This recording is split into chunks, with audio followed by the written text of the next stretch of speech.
Welcome, fellow Phoenixes, to the Spiritual Phoenix Podcast, where we make a daily offering to the divine by putting our past on the pyre, searching the smoke for spirituality, turning the ashes into art, adapting isolation into connection, and manifesting mental wellness. I'm a persistent illusion named Ross Cessna, and I wish to ignite the authentic expression of your soul into any avenue that elevates consciousness. I don't want to tell you what to think, but to get you to think, and create your own understanding and originally articulate yourself in a way that is uplifting. We are the artists of our lives, and today is a blank canvas. Let's collectively create a better tomorrow.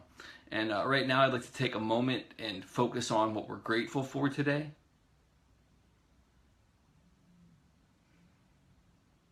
Today I'm just grateful to have celebrated 150 days, 151 today, clean of any mind or mood altering substance, and to be in what many would call good mental health. And now I'm going to talk about how reality isn't really real as we may perceive it. But first I'd like to get into a couple quotes. There's no reality except the one contained within us. That's why so many people live an unreal life. They take images outside them for reality and never allow the world within them to assert itself. And that was said by Herman Hesse. Reality is nothing but a collective hunch. That was said by Lily Tomlin. But my dear man, reality is only a Rorschach ink blot, you know, and that was said by Alan Watts. Reality is merely an illusion, albeit a very persistent one, and that was said by Albert Einstein. And there was one by Warren Heisenberg that I forgot to put in there, and it is, the universe is not just stranger than we can assume, or stranger than we assume, it's stranger than we can assume. And I've heard Terence McKenna say something similar to that. What we call reality is corroborated observations of the outside world made with an agreed upon average of brain chemicals and social functionality. Science has essentially said that what one repeatedly perceives is a quote-unquote normal or healthy state is therefore a fact of reality. However, the span of time for these documented observations is a drop in a bucket in the infinite ocean of time. Time, by definition, is the indefinable continued progression of existence and events that occur in apparently irreversible succession from the past through the present to the future. The key words in this definition are indefinite, which means not clearly defined or vague, as well as apparently, which means as far as one can see. So right there, time itself is very nebulous in that concept. I don't necessarily believe in the concept of time. I think it's a human construct, and science has even said as much, that it's just a way for humans to really define change over a period of time. I would now like to state some excerpts from an article whose source will be linked below. Einstein's relativity forced us to accept that space and time are not absolute, and that measurements of time, distance, and even mass give different values for different observers, even when observers are measuring the same natural event or process.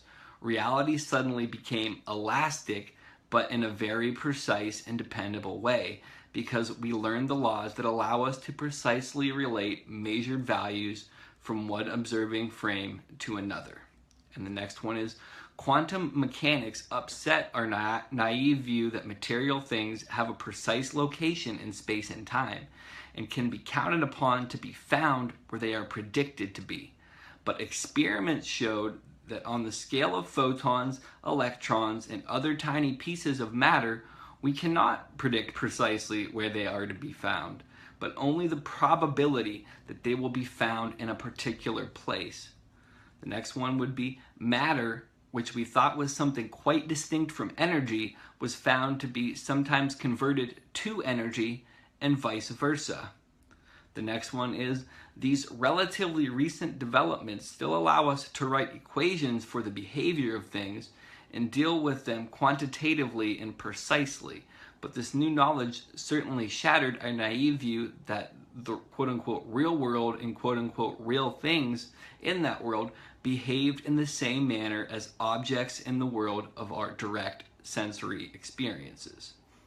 So to summarize what was just read, space and time are not absolute. Measurements of time, distance, and even mass give different values for different observers, even when observers are measuring the same natural event or process. Material things don't have a precise location in space or time and cannot be counted upon to be found where they are predicted to be. Matter can become energy, and energy can become matter. And even with all these shifting realities, science can still precisely quantify probabilities pertaining to these things. However, probabilities only express the likelihood of potential eventuality and therefore are idealizations. So now we are functioning on fluctuating changes that can be precisely quantified into potential outcomes based on probabilities. However, we come to these conclusions by observation. These paradoxically shifting constants are further muddied by the Hawthorne effect, which states that an observer impacts what they are observing, meaning that when something is being viewed, it reacts differently than when it is not.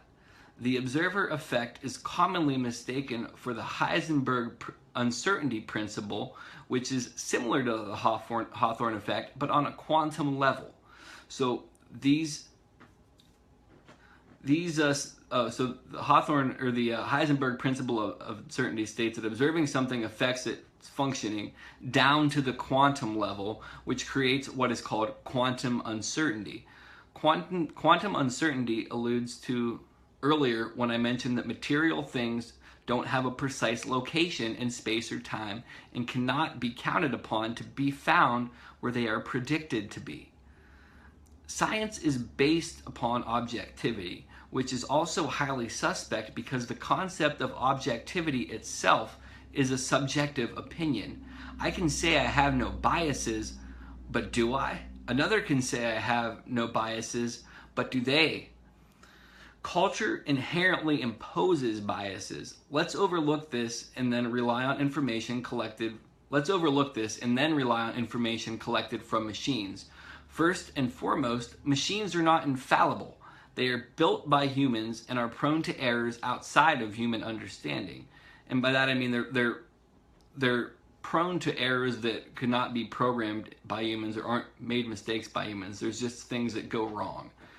The data can't be biased, really.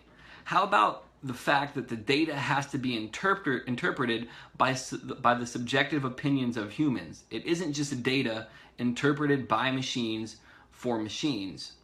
So looking at that really kind of muddies the waters further.